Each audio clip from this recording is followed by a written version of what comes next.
Good afternoon. We'll begin with a recap from this past weekend. Going on the road, playing an 11 a.m. game requires, for our team to think the right way. I thought they did a great job of thinking right about the trip itself. It's easy to think about how difficult and how early, and instead they thought about it as, a great opportunity to be the first game up, to go on the road and play 4 quarters with the competitive edge that they've been looking for in terms of playing for 4 quarters. There's always that sense of playing early and getting back home. So I thought they did a great job of, thinking the right way. And then, you have to flip that switch from, preparation to performance. And to do that, you've got to play with a sense of urgency, and you've got to have the emotional control, but play with an edge. And they got off to a fast start, played with great effort and enthusiasm. There was really an attention to the details out there, and finished strong. So that's what we're looking for from our football team. That's an identity that we want to create each and every week, and certainly one that we believe that we can be. Now it's about building on that and looking for that consistency. There were obviously some great performances, as highlighted by Jaden Daniels and Malik Neighbors being named the SEC Co-Offensive Players of the Week. The play of the two of them, was certainly elite. Daniels, 425 yards of total offense. The numbers. But I think if you really look at it closely, some of the things that maybe don't get the attention was his presence in the pocket and how many times he got hit after delivering, a great throw.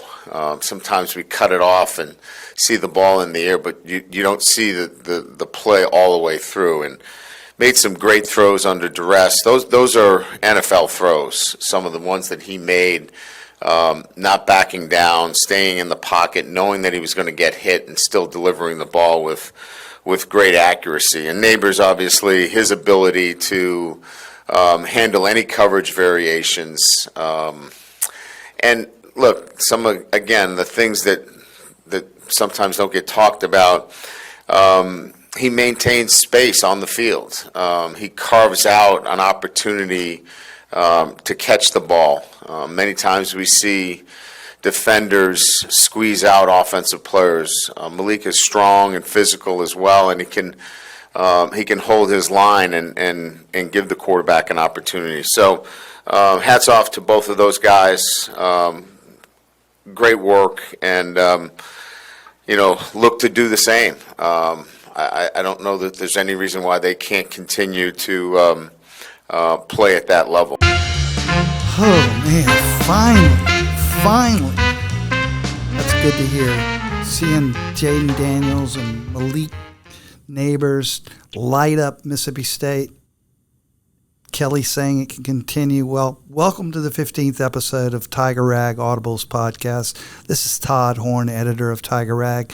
And I'm flying solo today, so bear with me. But we're coming to you from our studio in the heart of Baton Rouge, where LSU head coach Brian Kelly, as you just heard, and the Tigers are coming off of perhaps the biggest win of the Brian Kelly era in his time at LSU. Now wait. Whoa, Nelly, as the legendary Keith Jackson would probably say. How can you say that when you just last November drove a stake into Alabama's heart and upset Nick Saban and the vaunted Crimson Tide in a absolutely thrilling overtime victory, 32-31, one that cleared the path for LSU to win the SEC West in Kelly's first season, which the LSU Tigers ended up doing, of course, you must be out of your ever-loving mind to say an almost annual win over relatively lowly Mississippi State, even if it was on the road, at 11 a.m. to open the SEC season. And even if it was a totally dominant and convincing win by LSU, compares to that Alabama win. Oh, but it does. LSU's win over Mississippi State on Saturday is such a huge, incredible moment for both Brian Kelly in terms of his history at LSU, the history that he's writing right now, as well as LSU's 2023 season. Since exercising Saban and Bama on that magical night in Death Valley last November, Brian Kelly had gone 3-3 at LSU with blowout losses to Texas A&M, Georgia in the SEC championship, and then, of course, that debacle against Florida State, especially in the second half, or more specifically in the fourth quarter, to open the 2023 campaign. But those were all 3 blowout losses. Being 3-3 does not cut it at LSU. And a loss to open the season in Starkville would have put a big, huge damper on how Kelly gets along with LSU fans. Let's just put it that way for now. And it would have put LSU not only in a 1-2 hole to start the season, 1-2 hole to start the season, it would have put them at 0-1 in the SEC, and on the outside, looking in, forcing them to climb uphill. I mean, can you imagine all season long they would have been having to climb uphill? And you know, they still can't afford to lose. They're just now entering the heart of the SEC schedule. But to start out 0-1 and 1-2 after that devastating loss to Florida State, and it wasn't so much as a loss to Florida State. It was the way that they lost to Florida State. But it would have put LSU in a position where they're not only having to climb uphill all season, it would have put them with virtually no hope at all, even if they went undefeated the rest of the year after that, of making the college football playoffs. And it would have meant that Kelly's honeymoon with the LSU fans would have officially been over. It also means he would have seriously would have underestimated the identity and competitive edge that all fall camp, he talked about this LSU team, could possess if they would just execute and perform on the field in 2023. After Florida State, everybody was doubting him. You couldn't pick up anything from the Grambling State game because that was a glorified scrimmage. But as it turns out, in Starkville on Saturday against Mississippi State, an unbeaten Mississippi State team at the time, LSU assumed an identity. Kelly and LSU fans knew or thought that this LSU team had in them all along. Jaden Daniels was near perfect. 30 of 34 passing for 361 yards, and boy, did he go deep. Boy, did he read the defense. Did he make his progressions? Was he patient? Was he accurate? 30 for 34. That's 88.2%. That is an LSU all-time record. All-time. He beat Joe Burrow. Plus, he added 64 yards net rushing and 2 additional touchdowns on the ground. And of course, as Kelly said, Malik Neighbors. Neighbors was perfect. And I mean perfect. 13 times he was targeted, 13 catches, 239 yards, 2 long TD receptions, and most importantly of all, there was clearly a clear connection, as in Jaden Daniels and Malik Neighbors were finally on the same page again. That spells big-time trouble for Arkansas, Ole Miss, Alabama, and the rest of the SEC if LSU and Daniels and Neighbors can keep that. LSU established an identity against Mississippi State, and they kept Kelly's honeymoon going. LSU proved that it is a contender again for the SEC West, for the SEC title, and with a wide-open SEC thus far this season, a clear path to a possible berth in the college football playoffs. But again, LSU is now entering the grind of its season, the heart of its season, where that identity that they began to establish, and I would say firmly established against Mississippi State, which is not like playing Grambling, but it is an SEC foe on the road at 11 o'clock in the morning. They showed their identity. They keep showing that here in the grind of the season, like they did last year when they beat Ole Miss, when they beat Florida, when they beat Alabama, and then when they beat Arkansas, even though the Arkansas game wasn't nearly as pretty as those other three. But anyway, we'll talk more about the Mississippi State game, as well as a preview for the Battle of the Boot against Arkansas in LSU's home SEC opener this Saturday. We're also going to listen to Jeff Palermo's and William Weathers' interview. It's a fascinating interview, in my opinion, with award-winning Sports Illustrated senior writer Stephanie Apstein. Apstein wrote the cover story of this month's Sports Illustrated Money issue, with who else on the cover but LSU's Angel Reese and Olivia Dunne, the Tigers' own NIL money-making tycoons. And that's all here on Tiger Rag Audibles podcast, brought to you by Pawpaw's Campers and Cars. That's a good RV pawpaw. But before we dive into that, let's don't leave Saturday in Starkville just yet. Let's first listen to Kelly's take on how LSU's defense, that's right, that defense, battered and bruised the Bulldogs on Saturday, and what implications that may have moving forward.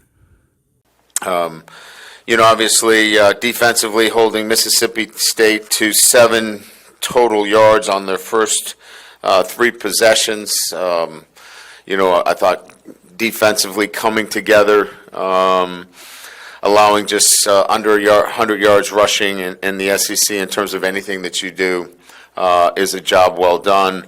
Third down, we were really efficient. We got off the field. And again, harassed the quarterback. Got the quarterback down, had sacks, did the things that you need to do in the SEC. You've got to play that kind of defense. So all in all, a great performance on the road, and now something that we need to certainly build on moving forward.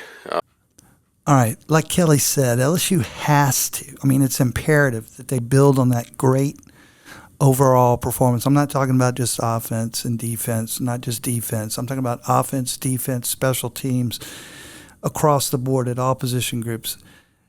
That overall performance at Mississippi State has to be duplicated, and that begins, of course, on Saturday night against the Hogs, which reminds me, Jake, I'm talking to Jake McMains, our producer here for Tiger Rag Audibles. We've got a late-breaking program note.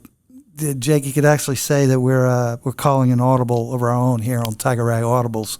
I know that's corny, but whatever. That's what we're doing. Jeff Palermo and William Weathers may have left you and moi swimming alone here today, but they're not really sloughing off. It may seem like they're sloughing off, but they're not sloughing off at all. In fact, they're kind of shaking, rattling, and rolling, and just got word that they have hooked up Tom Murphy of the Arkansas Democrat with us, and they're going to do an up-close scouting report with Tom. They're actually trying to get that all the technology set in place so they can pipe that in for us in a minute. So while we're waiting for that, while we have that being patched in, let's talk about what Kelly was just talking about, and that's LSU's defensive effort against Mississippi State. Keep in mind, LSU smothered and covered the Bulldogs on Saturday. And there's no doubt about that. I mean, they held them to 201 yards like I think we've already talked about. But, I mean, they completely shut them down. At one point, Arkansas had run 16 plays for a total of 7 yards. And LSU was already up to like 297 yards of total offense. And LSU did it with no Omar Spates, the senior transfer linebacker, inside linebacker. He was out with an injury. He was listed before the game as doubtful, and of course he didn't play at all. And they also did it without no Greg Brooks. Greg Brooks Jr., a senior safety, actually a transfer from Arkansas. He's from New Orleans. He's the unabashed leader of that secondary, that what had been a much maligned secondary heading into this game. Brooks is dealing with some type of personal medical emergency that Brian Kelly said he could not and would not comment further on. The only thing he did tell us is that he has no timeline set for Brooks's return. So I can't speculate on what's going on with Greg, but I do know that LSU had Andre Sam step in. Andre Sam, a senior transfer, was playing safety in Brooks's spot, and I think he had 4 total tackles. I'll have to check the stats, but he had a good performance, was in on coverage. But anyway, thoughts and prayers with Greg Brooks. He was angling for a special season, and I only hope he can get back soon. He's a great kid. But stepping in for Spates was a freshman linebacker, Whit Weeks. He stepped in for Spates, and he actually led all tacklers for LSU. So that was a tremendous bright spot, and it's something that Kelly pointed out. They're going to start depending more on Whit Weeks moving forward, and it's going to open things up for Spates when Spates is back. Again, Weeks led all tacklers. Along with Kelly spotlighted Greg Penn III at inside linebacker. Kelly heaped a ton of praise on Penn, said that LSU would continue to ride Penn throughout the season. Kelly pointed to his leadership, Penn's grit, talked about his speed, and he alluded to his football IQ, saying he's always in the right place at the right time, filling the gaps, doing what he needs to do at inside linebacker. So basically, it's like LSU's defense against Mississippi State sort of not only realized their identity or played with a competitive edge, but key players stepped up, and that's what any team needs when they're going through a season, especially if it's going to be a special season like LSU still has very high hopes this will be, and that's certainly a good sign for the Tigers moving forward. And of course, we would be completely remiss if we didn't talk about the reappearance of Harold Perkins, who's now playing outside and more all over the field. He's still in pass coverage a lot. In fact, he was back to his old self for the most part against the Bulldogs. He had a pass breakup, recorded his first sack of the season, had a tackle for loss, was pressuring Will Rogers like a personal stalker.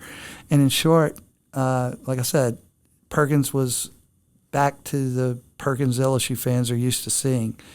And there's no question about it. LSU totally dominated and literally suffocated Will Rogers all game long. And I don't know, man, but first-year head coach Zach Arnett's attempt, and I emphasize the word attempt, at an offense, because he's completely changed their offense since the sudden and unexpected untimely passing of the legendary Mike Leach. Arnett, who's a defensive guru, comes from the school of the 3-3-5 defense, which he's a special, teacher at. But anyway, he came up with this whiz-bang idea to abandon Leach's air raid passing offense, despite having Rogers, who is on the verge of becoming the career SEC passing leader. As you know, the air raid offense is all about throwing the ball around. Well, they're completely different this year, and they don't have the personnel. They don't have the offensive line personnel to be a running team, to be a ball possession team, and they're not taking advantage of Rogers' capabilities passing the ball like he did in the air raid offense instead of running play-action passes all game long. And it may have worked against Southeastern Louisiana in a 48-7 win. It may have worked in an overtime win against lowly Arizona. And I say lowly because I don't believe Arizona's got much. They're rebuilding. Let's just put it that way. But it clearly failed miserably against LSU, which, like I said, held State to a measly 201 yards total offense. And that's counting mop-up time after LSU had put a lot of reserves in the game. After it was already 41-7. In fact, State only had one drive, and that was off a 52-yard run that broke that open right before halftime for their first score. So you could say that they only had one real drive the whole game. LSU's defense going into the Mississippi State game, as Kelly alluded to, had been sort of like assignment mistake plagued, and the little details that they needed to do, like covering the counter, the gap counter, the counter trap, whatever you want to call it, against Florida State. And actually that's the same play that Mississippi State broke open. But anyway, LSU was also not able to tackle well against Grambling or Florida State. But defensively they were tackling and they were literally controlling the line of scrimmage the entire game long, wreaking havoc on Rogers as far as pressure goes. And LSU looked like the 1985 Chicago Bears defense against Arnett's offense. I mean, that's the only way I could put it. That's the closest thing I can draw a parallel to. So anyway, the Tigers are in good position, it would appear, both offensively and defensively, to keep things going against Arkansas. And that'll be at 6 p.m. on ESPN in Tiger Stadium on Saturday night. LSU starts out, at least right now, they're a 17.5 point favorite. That's a lot. But Arkansas just doesn't appear that good. They're coming off their first loss of the season. They're 2-1. I think they beat Kent State, struggled to beat Kent State in game 2. I don't have it in front of me who they played in game 1, but it wasn't somebody that was powerful, trust me. They're struggling. Arkansas's last visit to Tiger Stadium was in 2021. They escaped with a 16-13 win. Of course, last season LSU in Fayetteville struggled to a 13-10 win, but it was a big win. It clinched the SEC title, or SEC West title for LSU. And that was done, though, without Arkansas quarterback K.J. Jefferson, who was injured in that game and did not play. Now, Jaden Daniels had one of his worst outings of the season statistically against Arkansas last year. But he was sick, and he played, but had one of his worst games, as I said. But he was coming off of 3 of his best games ever to that point. Actually, Harold Perkins saved the game with a number of stalking tackles and just thwarted Arkansas, I should say. Arkansas's backup quarterbacks all day long. And to the surprise of everybody, K.J. Jefferson decided to return this year. But as Brian Kelly alluded to in his press conference on Monday, KJ seems to be struggling a little bit this season to get acquainted with some of his new teammates. And also I understand that one of Arkansas's best running backs who sustained an early season knee injury, Raheem Sanders, is doubtful to play. We'll find out more about that. In fact, I understand from the boys and from Jake that we're ready to go with Tom Murphy right now. So without further ado, Tom Murphy with Jeff Palermo and William Weathers. Tom Murphy of the Arkansas Democrat to give us a scouting report on the Arkansas Razorbacks. Welcome back to Tiger Rag Radio News. Jeff Palermo, News and Sports Director of the Louisiana Radio Network, along with the Assistant Editor for Tiger Rag Magazine, William Weathers. Joining us now, Tom Murphy, who covers Arkansas for the Arkansas Democrat. And Tom, what's the mood there in Arkansas after the Razorbacks lost at home to BYU after leading the game 14-0? Oh, yeah. Razorback fans expected to be 3-0 going into the conference opener. Not happy. They are embarking on the toughest 4-game stretch, I think, in college football this year at LSU versus A&M on the road or in Arlington, and then road games at Ole Miss and Bama. 3 of those ranked teams, and A&M was ranked before losing to Miami. So they expected to be 3-0. They had problems with their offensive line, protecting K.J. Jefferson, who was sacked 4 times. And BYU did a good job taking advantage of Arkansas's over-aggressiveness on defense. And even though Arkansas won total offense by a huge margin in the 400s to like 281, BYU capitalized on all their breaks. And Arkansas had 14 penalties in that game, some of them quite suspect. But anyway, here they are 2-1 and expected to be 3-0. Hey, Tom, I wanted to ask you kind of like where it's just Coach Pittman's 4th season, 21-18 overall. But a team that was very, very close like a year ago to really having a really spectacular year, lost 3 games by 7 points. What's kind of the pulse on the feeling of Coach Pittman's regime there? Well, obviously, knee-jerk, there's a bunch of upset fans over last week's loss. But here's what he's done. He's built the program in a way that he saw Kirby Smart doing at Georgia, which is you get big in the trenches, you get tall at receiver, tall in the defensive backfield, your safeties are taller and more physical. And they're doing a lot of that. The one area where I'd say they've fallen a little short is he was a great recruiter of offensive linemen everywhere he's been.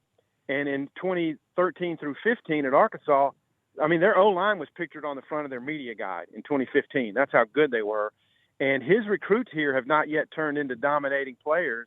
And that's been a troubling aspect of his regime so far, and probably the biggest question mark for the team this entire season so far.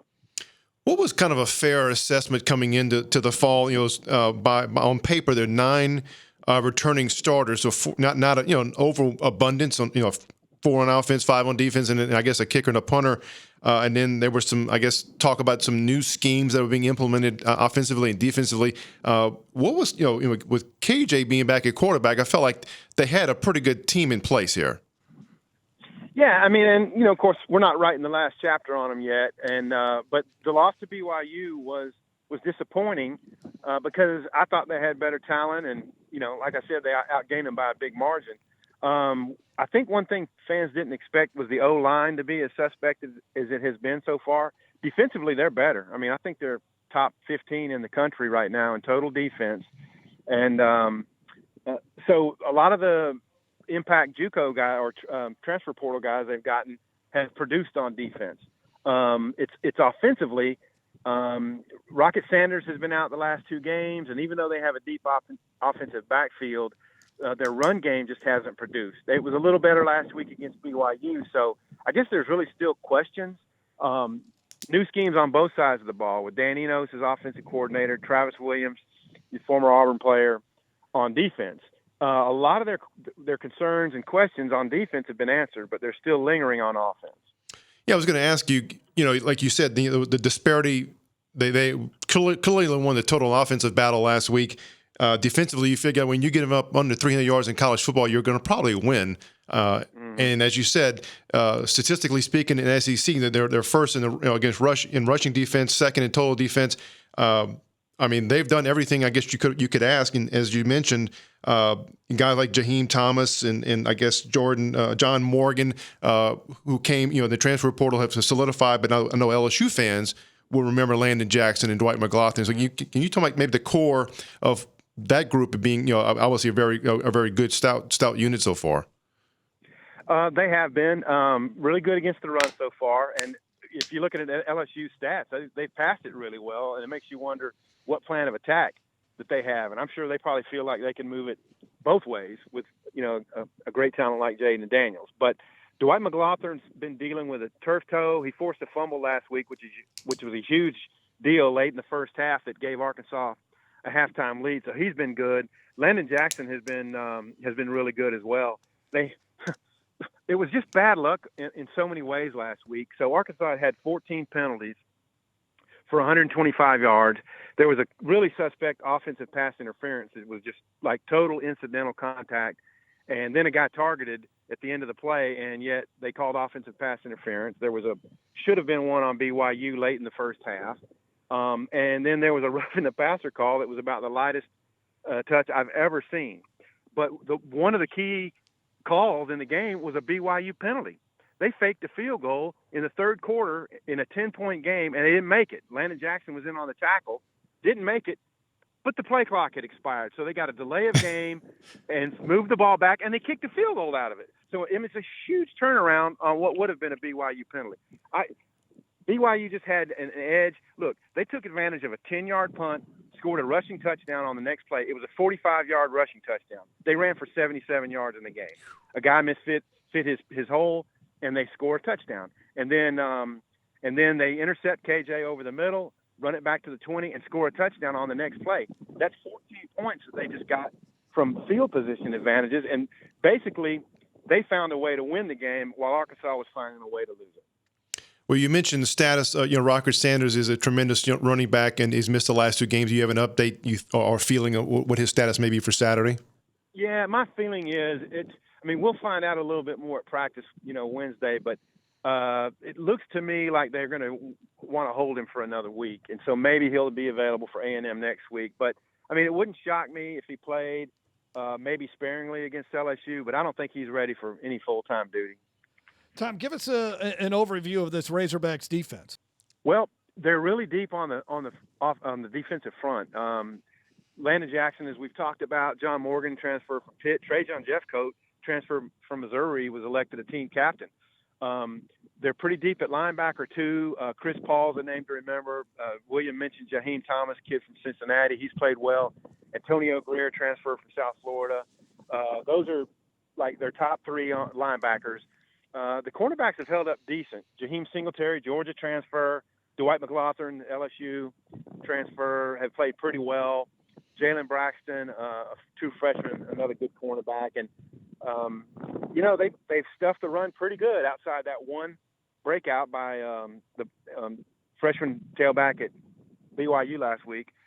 And in the pass game, they've given up a few big plays. Obviously, this will be the biggest test they face, trying to find someone who can cover Malik Neighbors. I know Taylor's coming back, and so they'll have to deal with a tight end. They've given up a lot of yardage to tight end so far in the pass game, so this will be their biggest challenge. Tom, thanks a lot for your time tonight. We really appreciate it. You bet, man. Take care. See you Saturday. Take care, Tom. All right, that's Tom Murphy of the Arkansas Gazette. We'll take a break. More of Tiger Rag Radio after this. Hey neighbors, we're not that far from where you are. Make that short drive to Paw Paw's Campers in Picayune and see our Wildwood, Catalina, Sportsman, and Zinger trailer lines and our Rockwood and Heritage Glen fifth wheel lines. From Houma to Hammond, Biloxi to Jackson, and Mobile and Pensacola, we're not that far from where you are. Come and see us. You're gonna love the way we deal. Paw Paw's Campers City and Picayune. You're gonna love the way we deal. That's a good RV, Paw Paw. Jake, man, I'm going to have to go break down and get me one of those RVs. I think I might, I'm serious. I think I might do it for the trip to Missouri. Anyway, okay. That's a little too much information, and I have to talk to my wife about it. But I'm going to give you a little bit more of a little too much information here. I've been a subscriber to Sports Illustrated. I'm not going to give away my age or the timeline here, but since, trust me, way back when I was literally an 8-year-old kid, I've been subscribing to Sports Illustrated since I was 8 years old. Trust me, that was a long time ago. I've never missed an issue. Back when it was a weekly, years ago, back from the time I was 8 years old, I used to plan, literally, I would plan my weeks around meeting my postman at the mailbox down at the end of our driveway on Thursday afternoons so I could grab my Sports Illustrated before he, and it was a he, could stash it in the mailbox. Then I'd literally devour every page. And I've been doing that since I was 8 years old. Now, it's no longer a weekly.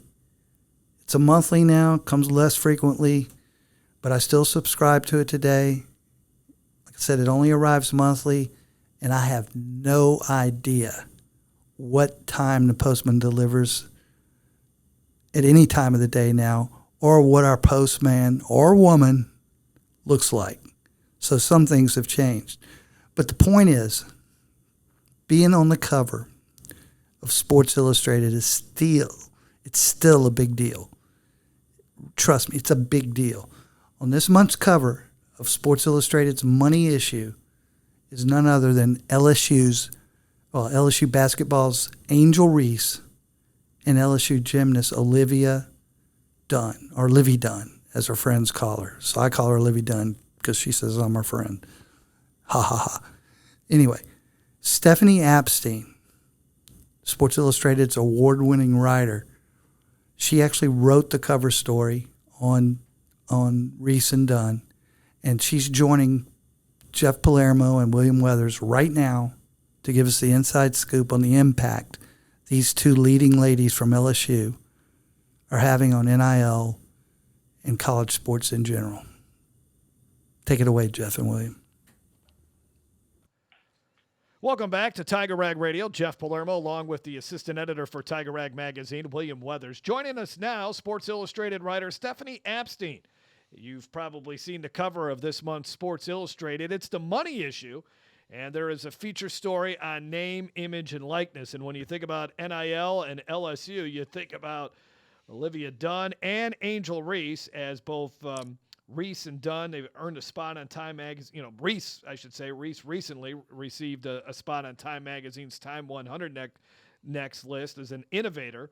And then we all know about what Olivia Dunne has done as well, as Reese and Dunn are two of the 10 highest NIL valuations in the country, according to rankings by On3.com, which tracks NIL compensation. So Stephanie did a wonderful article on both of these young ladies. And what were your impressions of Angel and Olivia after talking with them, Stephanie, about just, how – I mean, these are two young, powerful women, right? And a lot of people look up to them.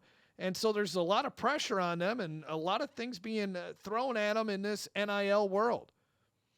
Yeah, for sure. I think this is a lot for people of that age to be dealing with. I think that they are sort of navigating it, especially, this is the first generation that has this opportunity, but also has these challenges. And so I think they are sort of like, we're all kind of figuring out together what the best path forward is.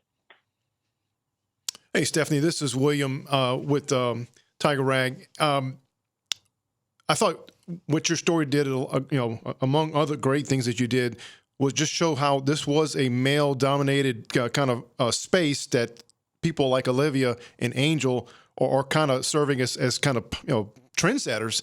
That you as a strong female can be, have strong earning power. Can you just kind of discuss where they kind of act, even in Flawless J. Johnson to a degree as well, that, they are helping, females in regard to in this space?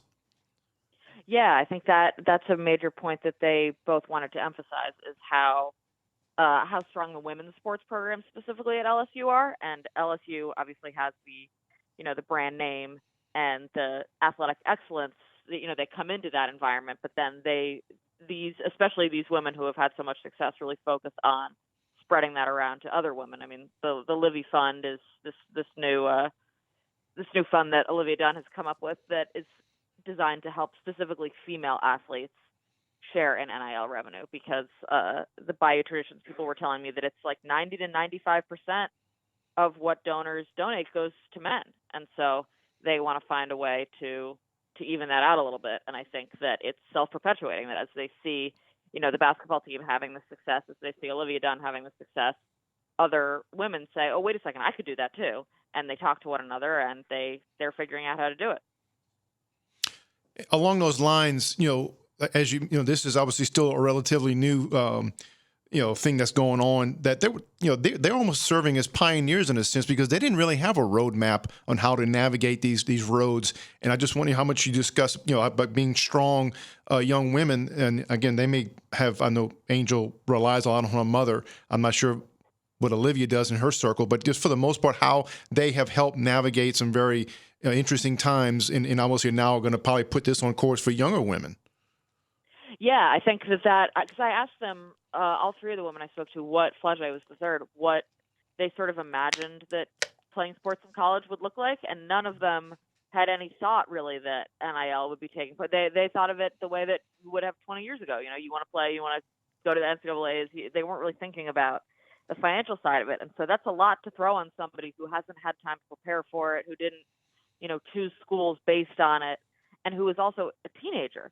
And so you're really asking, I think, a lot of these athletes, and they've earned the right, but it's still a lot. And so one thing that I think LSU specifically has done a great job of, and one thing that these athletes pointed out, and that I think has mattered in recruiting, is that LSU really focuses on teaching them about how to manage their money, how to pursue these partnerships. But then once you are getting paid, what to do about that? Because that's one thing that we see with professional athletes as well, that a lot of the time these are young adults who are thrown into this world with a lot of people who don't have a lot of experience, who don't always have their best interest at heart, and you don't necessarily know whom to listen to, where to be investing, and so they do a good job. One thing some of the athletes are talking about is like they don't know how to file their taxes, and so LSU, they have the school requires that each team, I believe it's once a semester, meets with sort of financial advisors, and many of them do it more often.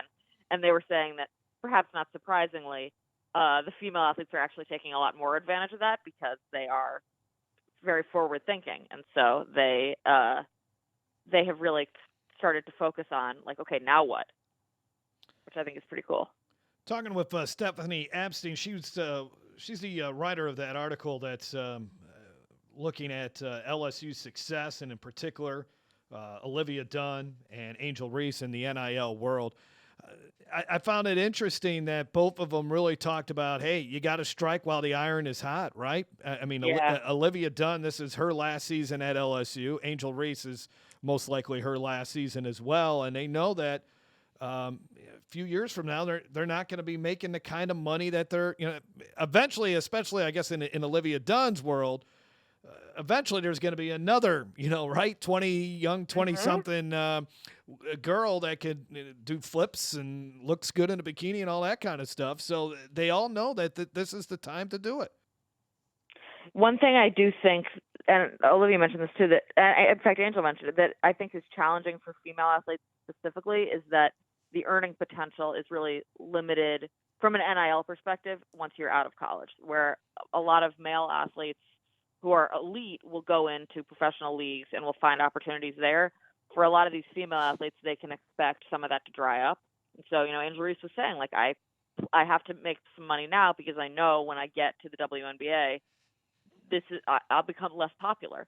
And that, I think, is a different issue, and one that they also are hoping to solve. But at the moment, they understand that this means you have to really make sure that you're maximizing your potential while you're in college and while everyone is looking at you, and while there is a department at the school set up to help you do this. So there are people whose job it is to help you maximize. Once you get out into, the rest of the world, that is not necessarily the case. And so I think that is one issue that is specific to female athletes and perhaps to some male athletes who don't have access to lucrative professional sports after college. And that's one thing that this generation is trying to work out. You mentioned the Livy Fund, and I wanted to touch on kind of some of the philanthropic endeavors. It's very refreshing to see these two young ladies kind of give back or creating an opportunity for others to kind of can benefit from their own success. Angel has done things in her hometown of Baltimore, and she's doing something here in Baton Rouge, basically for school-age kids to give back, book bags and things of that nature to kind of get them off to a good start in school. She's she donated a scholarship in her name at her high school for somebody to play basketball, cover the expenses of their tuition.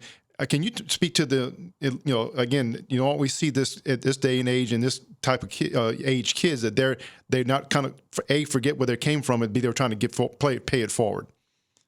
Yeah, I think that's a really good point. I'm glad you mentioned it because I think that we perhaps don't give them enough credit. I mean, we're talking about a lot of money, and for a lot of these athletes, they did not come from backgrounds where they expected to be making money like this or where they're prepared to be making money like this. And I think that especially for somebody who's 20 years old, it would be pretty understandable if they sort of blew a lot of that money, or even if they didn't, but if they are investing in themselves and their families. And the fact that these athletes have the foresight to say, and the sort of broad worldview to say, this is, maybe I can make a difference in the life of someone else.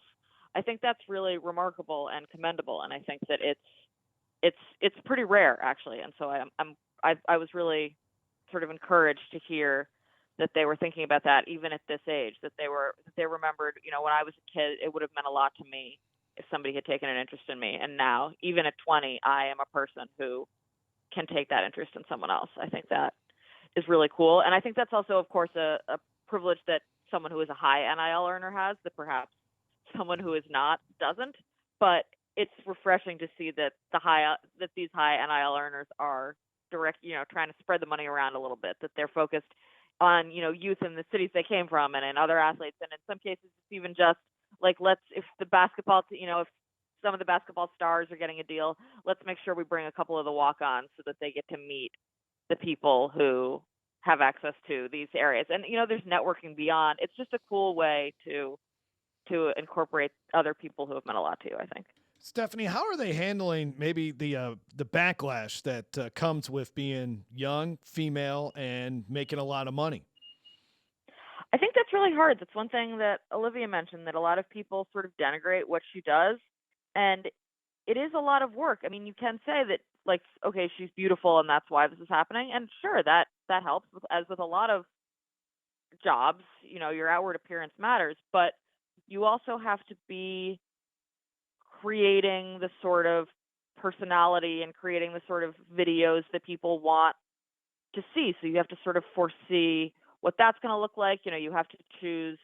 They are making sacrifices doing this over spending time with their families. They're very aware of how long their shelf life is. They're keeping kind of an eye on what they say in public. I think it's more complicated than people want to give them credit for. And one thing that I think I've noticed is that much of the criticism comes from older people who have less of an understanding of this sort of digital economy, whereas I think a lot of their peers understand how much work they are putting in.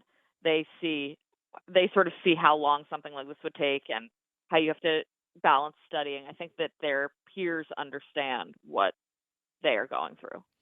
Stephanie, thanks for your time. We really appreciate it. Great article, very interesting. Look forward to seeing what Angel Reese and Olivia Dunne can do this season. And again, if you want to catch or read the article, go to si.com. Thanks a lot for your time tonight, Stephanie. Thank you for having me. All right, that's Stephanie Apstein, writer for Sports Illustrated. I'm Jeff Palermo, William Weathers. We'll take a break. More of Tiger Rag Radio when we come back.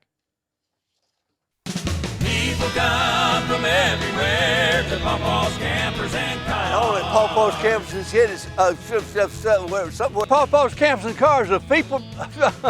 And we're going to let it go for I forgot. Take the whole family over to Picayune. We got something for you. All right. What else we going to say? PawpawsNicePrice.com. That's probably all we need to say. That was a good interview with Stephanie Apstein from Sports Illustrated on her cover story regarding Olivia Dunne and Angel Reese.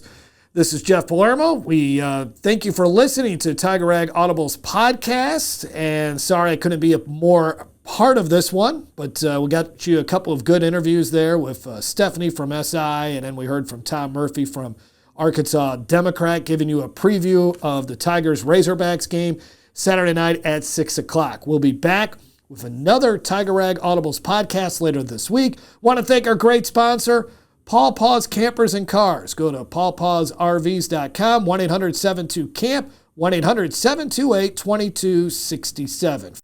And for Todd Horne, William Weathers, our producer of the podcast, and graphic design artist Jake McMains, I'm Jeff Palermo. We'll catch you later on this week on the Tiger Rag Audibles podcast.